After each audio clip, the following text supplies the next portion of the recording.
Danish sir, Indian television say this format is successful since years. What is the USP of KBC that is working?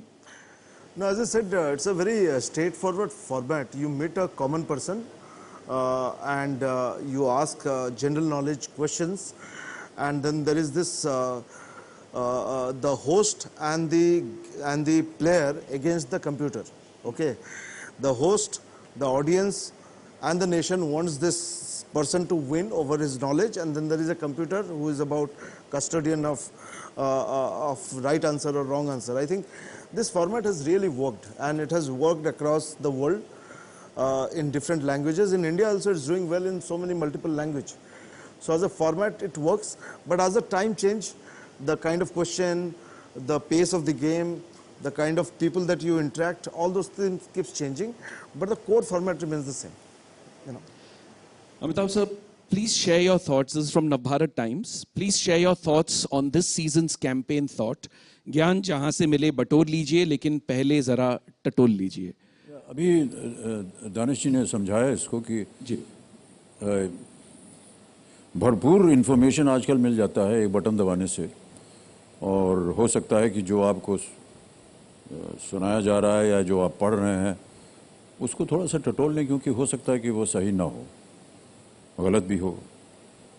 आमतौर पर देखा गया कि वो सही होता है, लेकिन एक बार उस ओर भी ध्यान दे दिया जाए. बहुत से लोग जो हैं उसके ऊपर अपनी टिप्पणी करते हैं, अलग अलग किस्म की खबरें जो हैं वो छप जाती हैं इन्फॉर्मेशन में.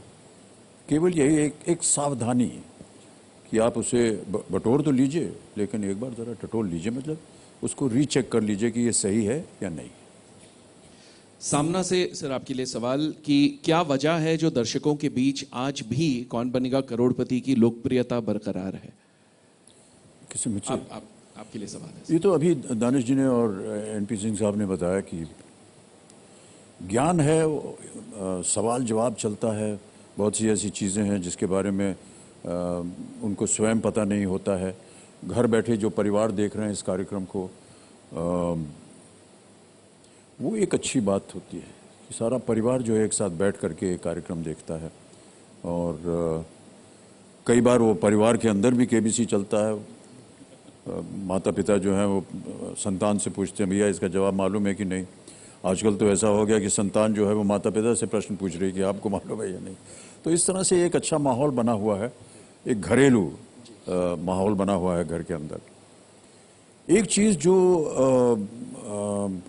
मुझे बताई गई वो ये कि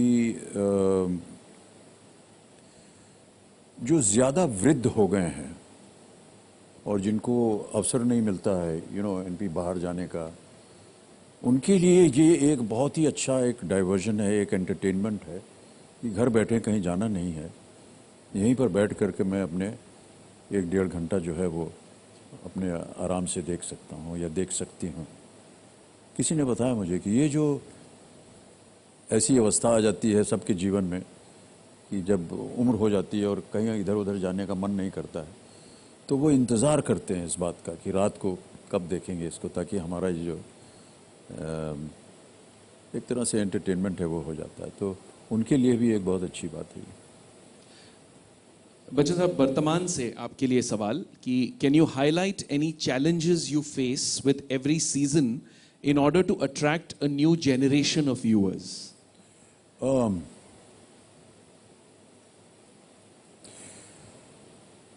मैं ऐसा मानता हूं कि जिस तरह से हमारे प्रश्न जो हैं वो डिज़ाइन होते हैं, ये उनके ऊपर निर्भर होता है. आमतौर पर देखा जाता है कि, और ये मैं नहीं बता सकता और मुझे मालूम नहीं कि वो ये जो प्रश्नावली है ये कहाँ से आती है और कैसे आती है.